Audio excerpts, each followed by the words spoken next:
G'day everyone and welcome back to the channel. My name's Cal and I make videos about frequent flyer points and premium travel. If that's something you're interested in, hit that like and subscribe button. Let's go. Today, we're going to be spending 8 hours on this beautiful Singapore Airlines A350 in business class, flying from Melbourne to Singapore.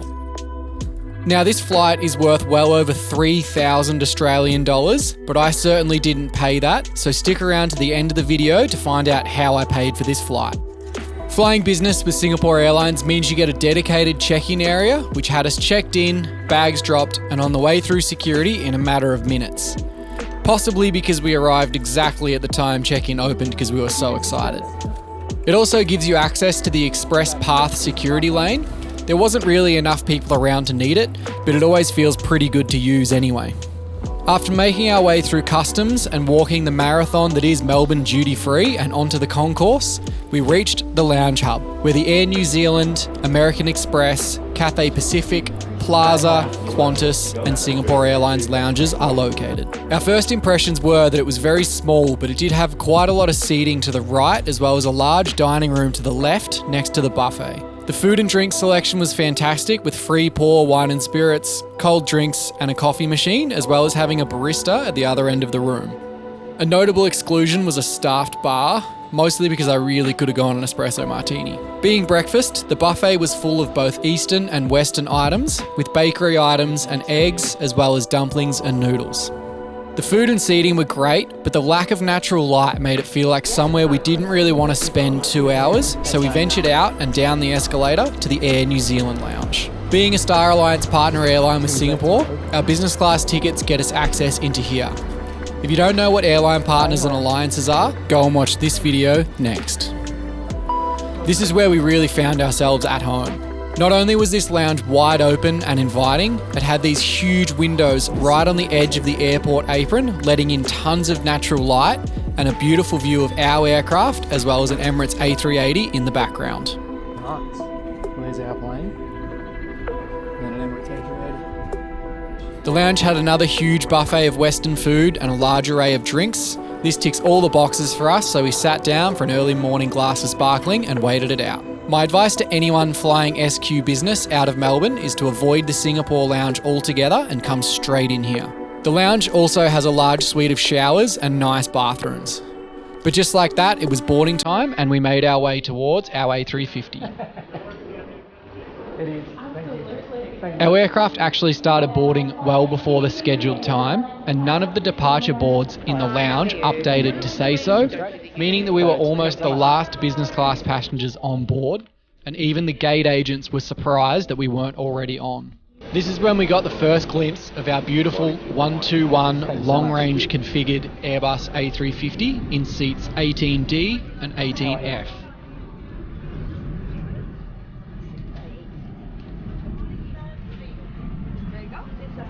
Thank you so much. I was immediately blown away by the size, especially since I was expecting the smaller, regionally configured seat. Fun fact, this is the same seat that Singapore used for the world's longest flight from Singapore to New York, so you know it's built for comfort.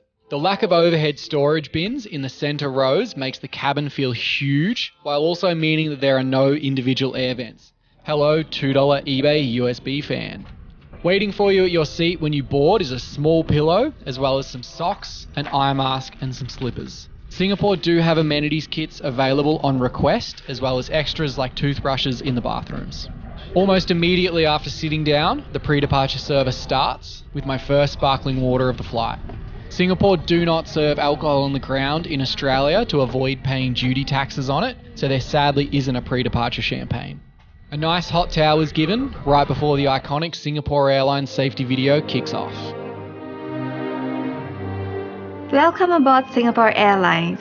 As the safety equipment on this aircraft may differ from that on other aircraft, please give us your attention as we bring you through this important safety briefing and on a journey through Singapore.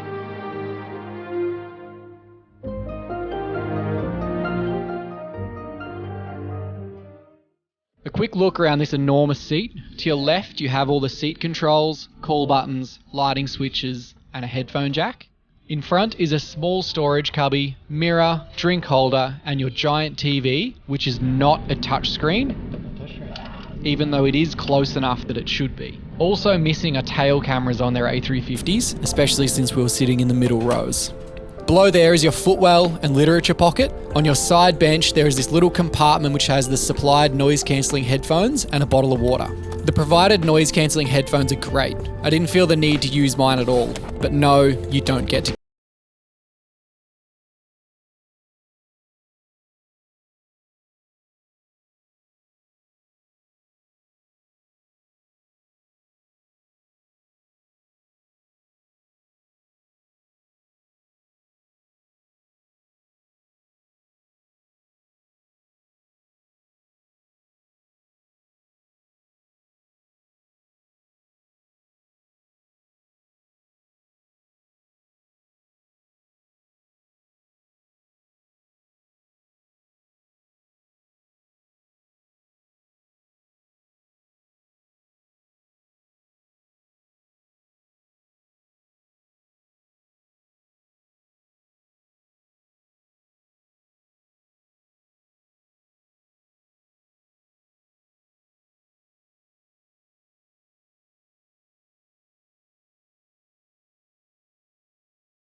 Neighbours to the sides of us, which was fantastic for privacy. But the major drawback of this is we had absolutely zero windows for views or just for natural light, which made it feel really enclosed, as well as being very close to the toilets, so we had people walking past us constantly.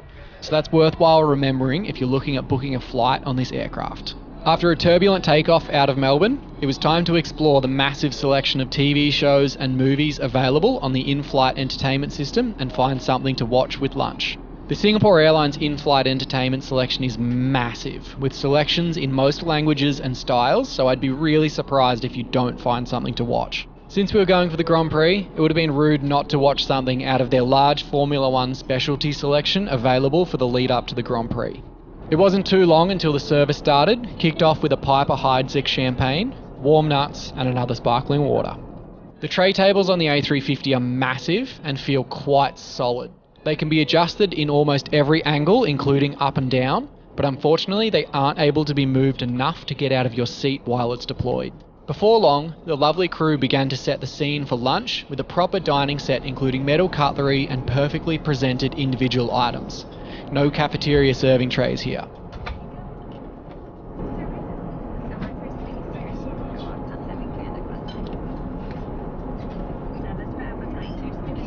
The service started with this prawn salad. I am not at all a salad eater, but this was incredible. The mango dressing took aeroplane meals to a whole new level and made us so excited for what was to come. This was washed down with a Silver Crisp sling and a sparkling water. And who can say no to garlic bread?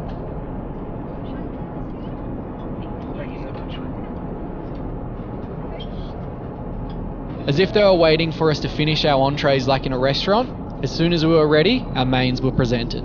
I went for the steamed barramundi fillet off the menu, and it was as fantastic as expected. Perfectly cooked and presented while also being the right portion size for a 3-course meal.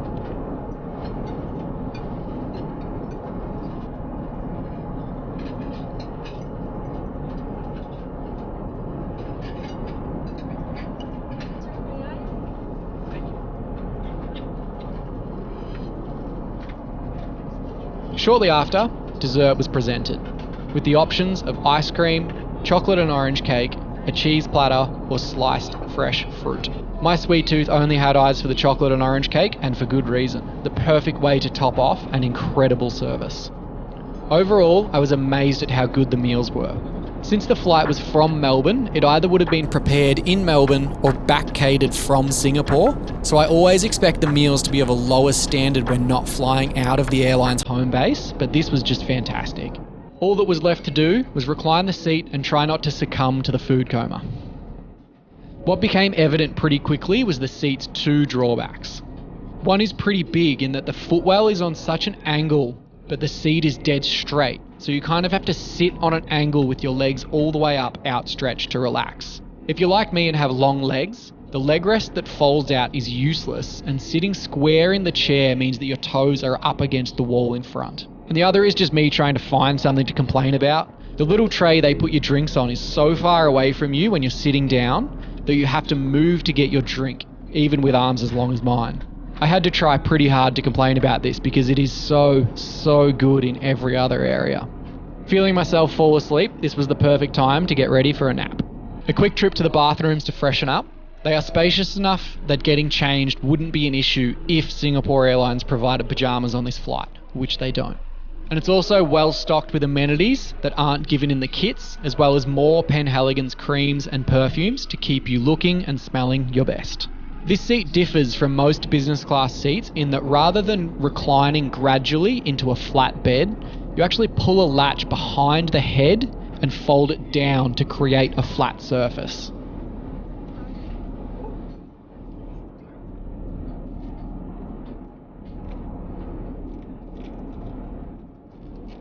Attached to the seat is a mattress pad, and once you throw down your blanket and provided pillows, it creates an enormously wide bed around the shoulders. But the obvious downfall is the tiny little footwell in the corner, meaning that once again, you have to lay on an angle. It's not a huge problem, and it is still fine for sleeping on your side, but it is pretty restrictive and sort of unnatural. This configuration of having all seats close to the aisle with the console areas in the centre or against the window if you're on one of those rows means that even though the seat feels really private when sitting upright, when you go into bed mode you feel as though you are sitting right on the aisle and very exposed to everyone walking past. Very different to a staggered 1-2-1 seat where every second row is behind a console. Nonetheless, I still dozed off for a 2-hour nap pretty easily. Almost as if the crew were waiting for me to wake up, shortly after sitting upright, they took my order for a pre-landing snack. The options were between a chicken sandwich and a spicy seafood nasi goreng.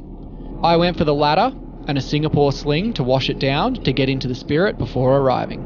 I probably went overboard on the spicy sauce, but this was the perfect meal to leave a smile on my face and enjoy the last hour of the flight, in which we both agreed could have been longer. 8 hours almost didn't seem long enough. Leaving the aircraft with a full belly and a full heart, this has absolutely set the standard for medium to long haul travel. The seat is private and spacious, the food is incredible, and the service makes you feel so special. Nothing is ever a problem.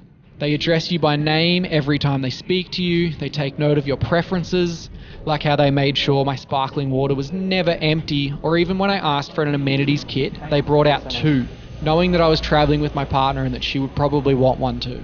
It's the small things that make these experiences so special. Now, how do we pay for this 8-hour flight? Rather than paying the $3,182 per person this costs in cash, I booked reward seats with 67,000 velocity points and $231 taxes per person for a points per dollar value of 4.4 cents per point. For more videos on how to grow your points balance and fly like this, check out the other videos on my YouTube page. Until next time, see you at the pointy end.